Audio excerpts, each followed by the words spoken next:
Dans les landes où le vent fredonne, la jambe flamboie, le ciel frissonne. Ses épines d'or, fières et droites, gardant les sentiers, les âmes étroites. Dans les landes de Bretagne, le vent chante encore, Bruyère et Ajonceau, sous le soleil d'or. Dans les landes de Bretagne, le vent chante encore, l'esprit du pays bat dans mon corps. La bruyère douce et silencieuse tisse des rêves en teintes précieuses. Rose fanée, mauvais éternel, elle parle aux pierres, aux sources rebelles.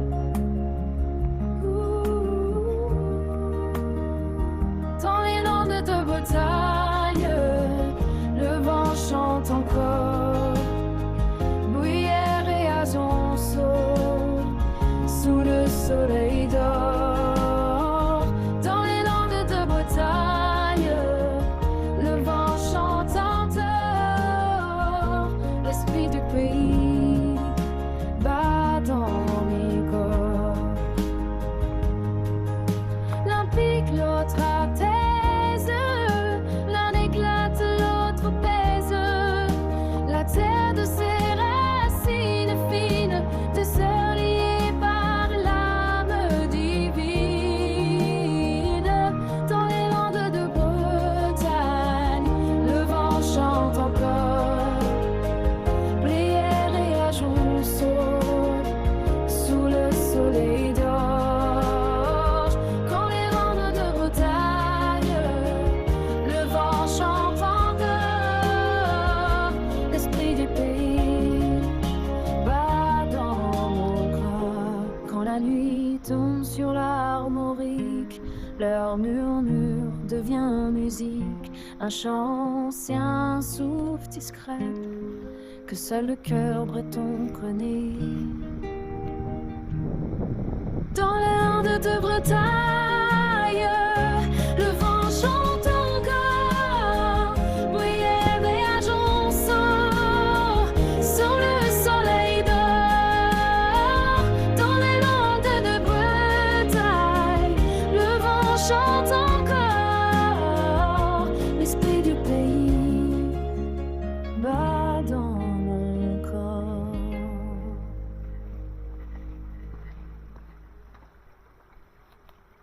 Après cette chanson que j'ai créée spécialement pour vous, je vais vous raconter, toujours dans l'objectif de vous faire découvrir une nouvelle randonnée, une belle balade.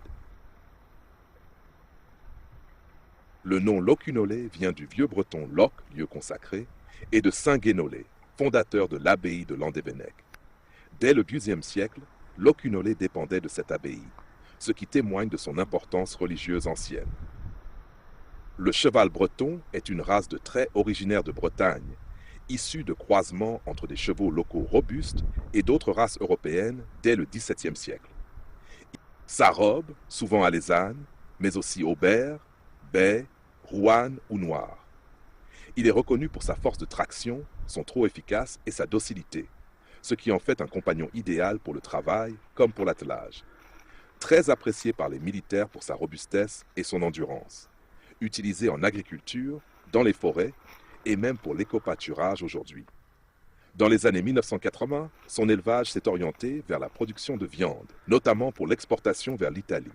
Depuis les années 1990, il connaît un renouveau grâce à l'attelage de loisirs et au concours de modèles et allures. Les maisons bretonnes ne sont pas juste des abris. Ce sont des témoins vivants de la vie rurale, maritime et paysanne de la Bretagne. Construites pour durer, elles racontent des siècles de tradition, d'ingéniosité et de résistance au vent salé, construites principalement en granit, extrait des carrières bretonnes. Solides, résistants à l'humidité et au temps, ils donnent aux maisons leur aspect robuste et intemporel. Toits en ardoise, souvent pentus pour évacuer la pluie, parfois en chaume dans les chaumières plus anciennes.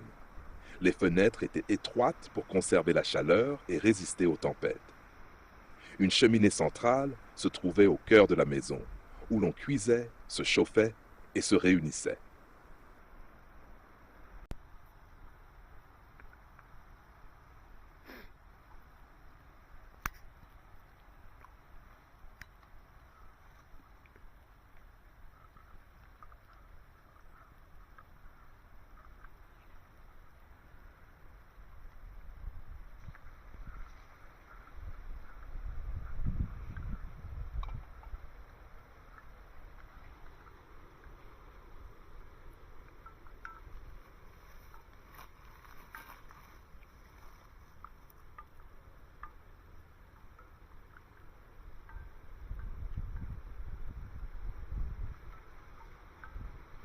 Comme dans toutes nos randonnées, nous avons trouvé un lieu tranquille sur le bord d'un chemin pour notre moment du goûter.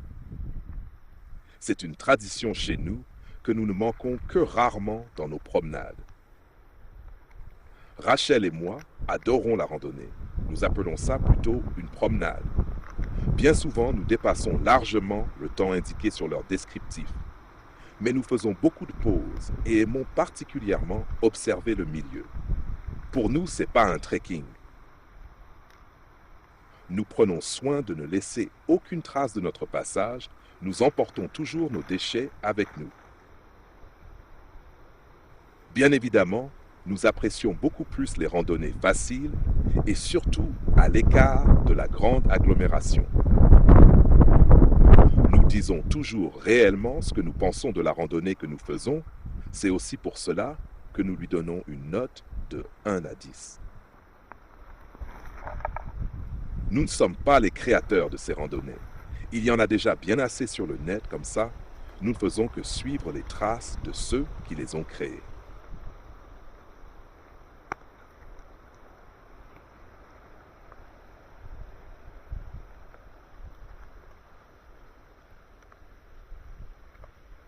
Quand on fait de la randonnée et que l'on aime la randonnée, il y a certaines règles à respecter que malheureusement beaucoup ne pratiquent pas. Je ne vous parle pas seulement des déchets, mais vous ne pouvez vous imaginer le nombre de mouchoirs servant la plupart du temps de papier toilette que nous voyons dans des espaces pourtant si beaux. Nous n'aimons pas non plus croiser les gens qui promènent leurs chiens sans laisse.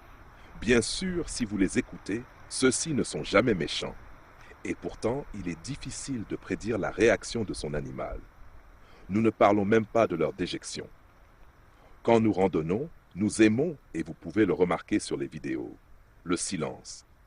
Nous préférons nettement écouter le vent dans les branches des arbres, le chant du rossignol, les grillons dans les champs, veuillez excuser mon expression, mais je ne trouve pas d'autres mots.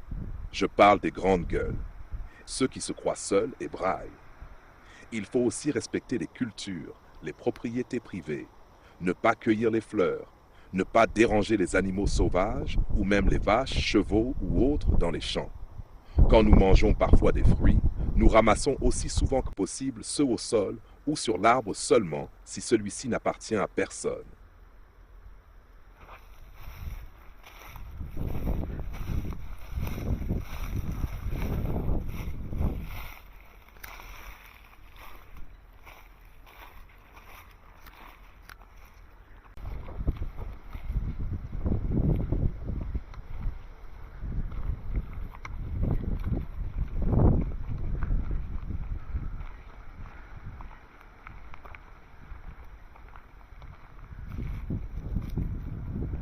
Les chemins étaient empruntés par les paysans, les pèlerins, les colporteurs. Les pommiers offraient des fruits gratuits, accessibles à tous. C'était une forme de solidarité rurale, un peu comme les fontaines libres.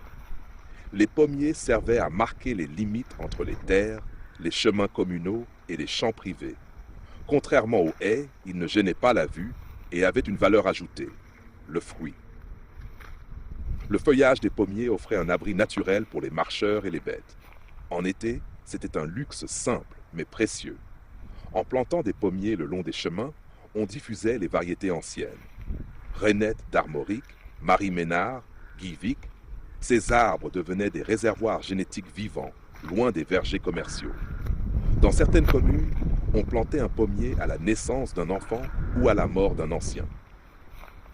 Le chemin devenait alors un livre de vie, chaque arbre portant une mémoire.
On distingue plusieurs types de maisons en Bretagne. La longère, maison allongée de plein pied, souvent orientée dos au vent dominant. Elle abritait famille et bétail sous le même toit. La pentie, petite maison en pierre, souvent isolée avec toit à deux pentes, simple et charmante. La chaumière, maison rurale avec toit en chaume, typique des zones agricoles anciennes. Et la maison de pêcheur, regroupée en hameaux côtiers avec murs épais et peu d'ouverture côté mer. Autrefois, elle avait une seule pièce commune, parfois avec une étable attenante, le sol en terre battue ou en pierre. Des meubles rustiques, souvent faits main. Le grenier servait de chambre ou de stockage, accessible par un escalier extérieur. Elles fascinent encore aujourd'hui. Elles incarnent la sobriété et la fonctionnalité. Elles sont intégrées au paysage, comme si elles poussaient avec la terre. Elles portent les marques du temps. Volets bleus délavés, linteaux gravés.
Au croisement d'un chemin, le vieux Yann était là, assis sur une pierre plate, son béret enfoncé sur le crâne, son bâton planté dans la terre comme un vieux compagnon.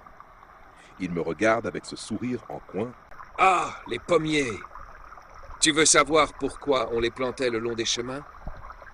Attends, je vais te raconter une histoire que mon grand-père m'a soufflée un soir de brume. C'était au temps où les sabots claquaient sur les pierres et où les gens marchaient plus qu'ils parlaient. Dans le village de Kerbelek, il y avait un homme qu'on appelait Tad Loïs.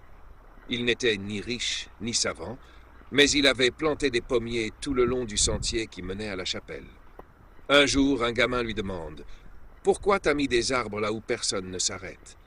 Et Tad Loïs lui répond « Parce que même ceux qui n'ont rien méritent une bouchée de douceur. » Les pommes, elles étaient pour les marcheurs, les pèlerins, les amoureux, les bêtes aussi. Et chaque pommier avait un nom. Yannick, Rosen, Gueltaz, c'étaient les prénoms des gens qu'il avait aimés. Et puis un jour, Tad Loïs est mort. Mais les pommiers, eux, ont continué à pousser. Et quand le vent souffle dans leurs branches, si tu tends bien l'oreille, tu peux entendre les prénoms murmurer. Tu vois, planter un arbre, c'est pas juste mettre du bois en terre, c'est offrir un souvenir à ceux qui n'ont pas encore marché.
C'est encore de magnifiques paysages que nous a offert la Bretagne aujourd'hui. Nous nous sommes non seulement régalés de ses fruits, mais aussi par sa tranquillité.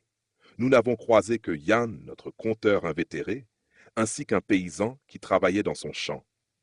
C'est sous un soleil radieux, tout autant que ce tournesol solitaire dans ce champ de maïs, que nous vous quittons, espérant que cette vidéo vous a plu. Rachel et moi avons noté cette randonnée à 7,5 sur 10, ce qui est plutôt bien. À très bientôt pour une prochaine promenade.